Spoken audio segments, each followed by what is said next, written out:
இவங்களுக்கு நமக்கு அனுபவம் இல்லையா? நமக்கு அனுபவம் இல்லதான். கொள்ளை அடிக்கிறதுலாம் எங்களுக்கு அனுபவம் இல்லதான். அதெல்லாம் எங்களுக்கு சுட்டு போட்டாலும் வராது. இந்த கொள்கையை பேருக்கு மட்டும் வச்சுக்கிட்டு நேரடியா சரண்டர் ஆகிறது, மறைமுகமா சரண்டர் ஆகிறது, இந்த மாதிரி அனுபவம் நமக்கு இல்லதா? அதுவும் நமக்கு சுட்டு போட்டாலும் வராது. மக்களை நேசிக்கிற நல்ல குணம் இருந்தா போதும்யா. நல்ல சூப்பரான ஒரு நல்லாட்சி கொடுக்கலாம்.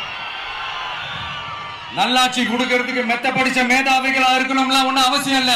காமராஜர் அவர்கள் மாதிரியோ எம்ஜிஆர் அவர்கள் மாதிரியோ மக்கள் சக்தியின் துணையால, மக்கள் மேல அக்கறையா இருக்கக்கூடிய நல்ல அதிகாரிகளின் துணையால சூப்பரான ஒரு நல்லாட்சி என்னால கொடுக்க முடியும். செஞ்சு காட்டுறேன்.